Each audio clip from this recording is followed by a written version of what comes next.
Hey guys, Zane here with another one-take review, and today I want to talk about the new Orville Peck album, Bronco.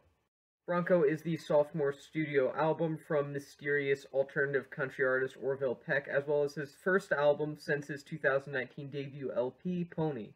While some of the hype that was surrounding Peck when he first emerged in the country scene has since died down since his debut, his quality certainly hasn't. With that being said, Bronco is a bit of a departure from Peck's previous effort. While Pony had a gothic and at times even cryptic atmosphere and aura about it, Bronco feels like a more legitimate stab at mainstream commercialism. This is something that may lose Orville the sort of the following that he built up with his first album, and understandably so. It is a slightly different sound from what fans of his first record may be expecting. While this obviously isn't the lifeless bro country that artists like Walker Hayes or Florida Georgia Line have been delivering to country radio over the past couple of years, Bronco is definitely a more obvious beg for mainstream attention and mainstream appeal compared to Pony, as Orville sort of loses any and all gothic dreariness that defined his debut album. While I don't totally mind this change in sound personally, those who cite it as Bronco's biggest failure, especially those who dislike Bronco, are definitely well within their rights. It's something that obviously is just up to opinion and personal thoughts on different sounds of different styles of country music, but for the most part, I actually enjoy this change in sound, and it's nice to see that Peck isn't just repeating what made Pony such a great record in the first place. I also want to make sure my words aren't misconstrued, because I feel like what I just said may imply that Bronco isn't at all any sort of mysterious or anything like that kind of record. It still is. There is a sense of strange unnervingness throughout the album, just less so than his previous effort. It's actually in a very different way that Bronco achieves this unnerving tone compared to his first album. To make a very niche comparison that appeals exclusively to me personally and whatnot, both of Orville Peck's studio albums are sort of different in the way that two David Lynch films are different. Pony is the modern country equivalent of Mulholland Drive. Pony wasn't necessarily a disorienting or even disturbing listen, but at the same time there's a looming sense of unusualness throughout that record that makes it intoxicatingly peculiar and makes you want to listen to it multiple times over and over. Bronco, on the other hand, is more like Blue Velvet, or more specifically the scene where Roy Orbison's In Dreams is playing. While it's definitely better within the context of that already very disturbing and uncomfortable film, the Blue Velvet scene that includes In Dreams by Roy Orbison, or I think there might have been a couple, my point is, it takes a song that, if you're familiar with it, is a very innocent and very pleasant, lovely song, and sort of twists it into this very disturbing and almost just strange and just outright weird song, and it makes no sense how it's done. Maybe it's just the context of the film, maybe it's the context of the atmosphere that the film builds, but no matter which way you look at it, it takes a song that is innocent and pure and makes it the exact opposite of that. That's exactly what Bronco is like, as it takes basic, normal, simple ideas and makes them something significantly more sinister and surreal, while also not actually changing anything up from those basic and simple ideas. In fact, the album itself rarely dips a toe into the outright strange, and I don't think it even knows what the definition of the word abstract means, but at the same time, there is a looming sense of not good throughout this record. There's a destructive sense of third-person despair in this album's flesh.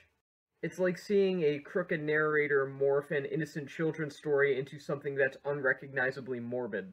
But at the same time, that narrator is still keeping the same exact plot, so nothing's actually technically being changed, so it's still the same thing that you read. It's difficult to describe. It truly is difficult to describe, and maybe it's just the context of the character or persona that Peck puts on. Maybe it's just the context of having listened to Pony before, but no matter what, I still do feel like Bronco elicits some sort of uncomfortable feeling that I can't describe, while also not actually being uncomfortable at all in terms of composition.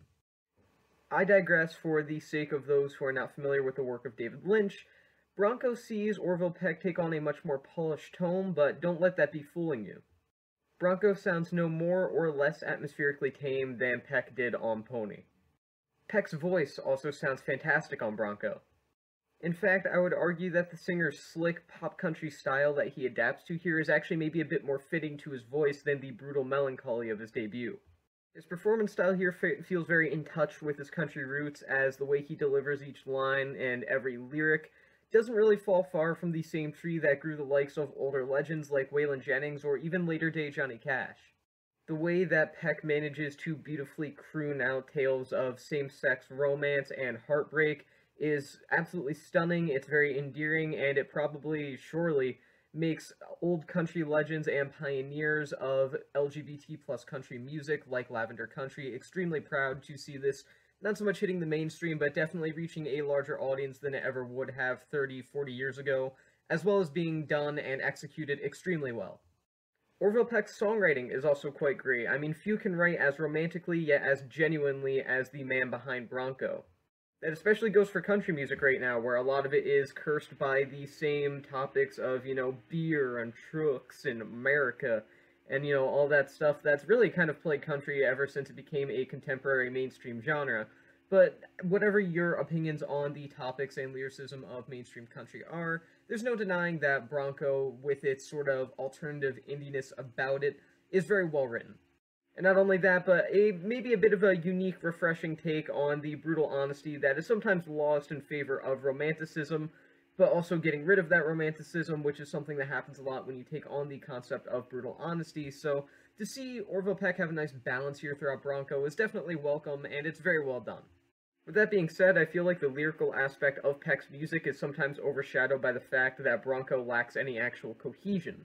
With a track list that's packed with songs that range from pretty good to extremely great to even a couple that are frankly amazing, this record has no sense of proper ordering. The piano ballad Let Me Down is directly followed by this louder, hard-rocking, country rock kind of song called Any Turn. And you might think, hey, maybe that song will be placed right before another similar song, or maybe something that's a little similar but a little more tame so that you can slowly ease your way into a softer sound.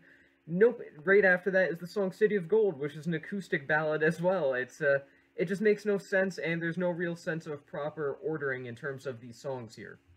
I mean, obviously it isn't a make-or-break deal about the album, I still greatly enjoyed this record, but at the same time I do feel like it overshadows Peck's songwriting and prevents this from being a truly amazing example of modern country. So overall, Bronco acts as a very different but unique example of Orville Peck's sound and something that distances himself from the sounds that were delivered on Pony. Perhaps he's no longer a true all-country artist, as he does embrace a lot of pop country sounds here, which is something that will alienate at least a part of his fanbase. With that being said, I do think that Peck's latest album is yet another example of how impressive the lesser talked about underside of country music can be. Trust me, there is a lot more than just Walker Hayes out there. I'm going to have to give this new Orville Peck album 4 stars out of 5. It's very well put together, even if the actual cohesion of the album is maybe slightly lacking. Peck's performance here is definitely different from what was delivered on Pony, but I think it's a welcome kind of different. And again, it's certainly going to alienate a large portion of his fan base, especially those that really love the sort of moody, dreary, gothic-y-ness on Pony. That's not here anymore, at least for the most part it's not, but I think that this slick pop country kind of thing he's got going is very well done, and it's very welcome to me, at least. So yeah, 4 stars out of 5, and with that being said, that's the end of this review, and I'll see you guys in the next one.